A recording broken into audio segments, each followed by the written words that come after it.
LeBron James and the Los Angeles Lakers falling into a 3-1 hole against the Timberwolves. And a lot of people are blaming LeBron James. He went scoreless in the fourth quarter. He had some turnovers late. He got called for a foul late that sent Anthony Edwards to the line. Jay Skapanek is a big-time critic of LeBron James. I think I'm going to end up defending LeBron James in this conversation, but we'll see where the conversation goes. But last night's game between the Timberwolves and the Lakers was a really good game. I didn't like the foul called on LeBron late. They had to go to some overhead camera and LeBron slapping down, and I didn't like it. The ref should have stayed out of it. In my view, should have been Lakers ball or someone's ball with about 7-8 seconds left. And instead, it sent Edwards to the free throw line. He hits 2 free throws. They go up 3. Lakers go down the other end. They're forced to jack up a 3-pointer. Austin Reeves misses it. 3-1 hole. The LeBron haters like Jay Skapanek are celebrating.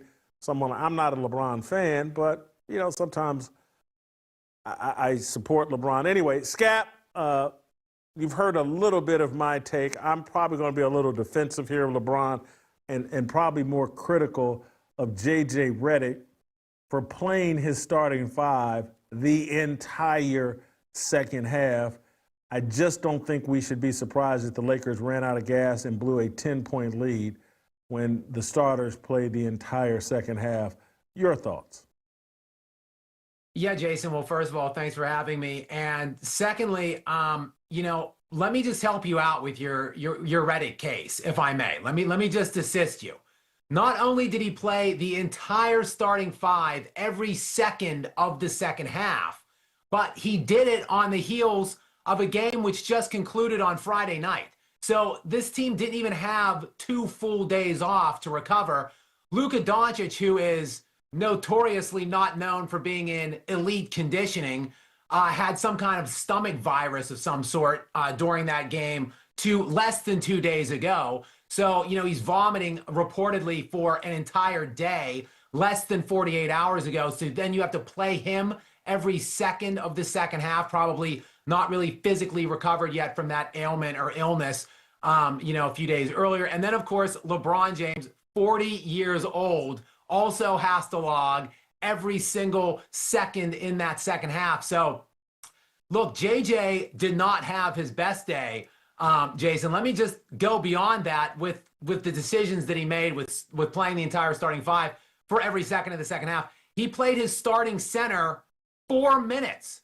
Jackson Hayes played 4 total minutes in this game. They went with Rui Hachimura basically as their primary big, who is 6'8", and they're playing a Timberwolves team which is very, very long and big at numerous positions. So, look, J.J. Redick had a lousy day yesterday, Jason. There's no doubt about it. But last I checked, podcast J.J. has no experience as a head coach. He's only in that position because his bestie, LeBron, wanted to pull him out of the podcast booth and onto the sidelines. So I would say that maybe LeBron has a little bit of the blame pie piece on JJ even having that job. Secondly, Jason, last I checked, JJ Redick does not have Chosen One tattooed on his back. He does not bandy himself around as the greatest head coach of all time.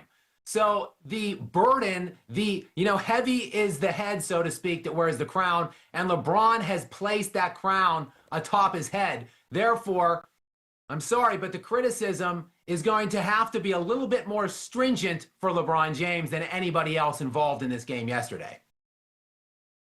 So what did you think of the foul call on LeBron James that was assessed after replay review? I didn't like it. I think the hand is part of the ball. I think going to some overhead camera, slowed down version of the replay, I just thought it was too much. I didn't like, the technology has moved in such a way that it just, no harm, no foul, or, human error to some degree has to be a part of the game. I didn't like it. I thought it was ticky-tack. I would have no-called that. Your thoughts? Yeah, no, I totally agree. I actually was watching, I watched the whole game, but I didn't have volume on it. So when I was watching the whole replay and I couldn't figure out what they were looking at. It looked bang, bang. Like it looked like a clear cut that it dribbled off of Edwards' leg last. So I thought they were maybe just checking quickly to see who it was off of. And really it was obvious that it went off of Anthony Edwards.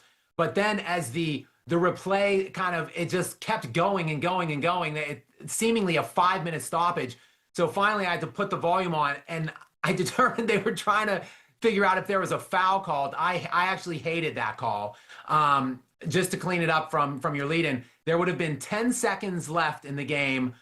The Lakers would have had the ball, and they would have been down 1. So that's what, in my estimation, it should have been. I don't really blame or begrudge LeBron for that foul because I hate the call myself. But if you look in the last minute, Jason, again, just to clean this up from your lead, LeBron bricked a 3-point shot with about 55 seconds left in the game. He then turned the ball over on an inbound pass with about 30 seconds left in the game. And then, of course, as he always typically does, passed on the final shot of the game and kind of, kicked it over to Austin Reeves. So 3 questionable great little wide plays by open LeBron in the look. final. He passed it. There's nothing questionable about that pass to Austin Reeves. LeBron caught the ball in an awkward position. It was a great pass.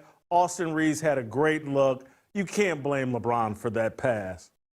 Well, Jason, sometimes the best shot isn't the right shot. Like if Michael Jordan has 3 guys hanging over him, or Kobe Bryant has 3 guys hanging over him, they're still likely going to be forcing that shot in that situation because they take that responsibility on themselves as the great player. Sure, there are moments throughout each of their careers. Hold for one second. I thought one of Michael Jordan's greatest moments was passing the ball to John Paxson in the clutch to wrap up a series. I thought that was one of his greatest moments. Am I mistaken? Have Jason, I lost my mind here? If you would have allowed me to finish my thought there, I said, sure, there are moments throughout each of their careers that you can point to where they did make a pass and someone else made a shot. Paxson, of course, on the Jordan shot. The Ron Artest 3 for Kobe Bryant in Game 7 against the Celtics in 2010. So I'm not denying that those moments don't exist, but by and large, they are the ones taking those shots. And by and large, LeBron James is the one passing on those shots in these moments. And ultimately, I have to put the primary amount of the blame on the series being a 3-1, Jason, on the GOAT, the self-proclaimed GOAT, the alleged king LeBron James. Jason, these were both highly winnable games, both games 3 and game 4. You got to take one of them. That is the responsibility of the greatest player, allegedly of all time, according to him. And he failed in both attempts. They're down 3-1 now, and it's going to take an absolute Hail Mary to win this series. By constantly attacking LeBron James, are you not missing an opportunity to talk about how great Anthony Edwards was and how maybe Anthony Edwards is the reason the Timberwolves won that game, the way he closed out? Can't we do that? And LeBron's, I thought this game was going to be kind of decided when LeBron James blocked Devontae at the rim. That was a great block, and I was like, okay, there's LeBron helping close out this deal. He's 40. He's playing the entire second half. He ran out of gas here. Shouldn't we be more talking about Anthony Edwards than the failure of LeBron James? Anthony Edwards had a great game yesterday. There's no doubt about it. 43 points for him, 16 in the fourth quarter. His true shooting percentage, when you look at, he was 50% from the three-point line. I think he missed maybe 2 of his 16-ish free throws. 70% total true shooting percentage. He was obviously a nuisance on the defensive end as well. There was a couple shots of him just dogging LeBron up and down the court on that end. So Anthony Edwards was fantastic yesterday, Jason. Yesterday was the first game in the series that Anthony Edwards led the Timberwolves in scoring for this series in 4 games. And Anthony Edwards had a crack at Luka Doncic last year in the Western Conference Finals, and Luka Doncic absolutely punked Edwards throughout the course of that 5-game series where the Mavericks easily beat Anthony Edwards and the Minnesota Timberwolves 4-1. So to me, this series ultimately is going to be more about the failures of the LA Lakers, because this is a series that the Lakers came in and they were supposed to win it, Jason. They were heavy favorites out in Las Vegas, not only in this series, but for this playoff run. The Lakers had the 4th best odds to win the NBA championship this season. They had the 2nd best odds to get to the finals outside of only the Oklahoma City Thunder. And right now, they are 1 game away from going home in the first round. And Jason, looking at LeBron James, the great LeBron James, since he went to LA, this is his 7th season, believe it or not, in a Lakers uniform. 7, Jason. If he loses in the first round in this series, 5 of those 7 years will have ended with LeBron either missing the playoffs altogether or failing to get out of the first round.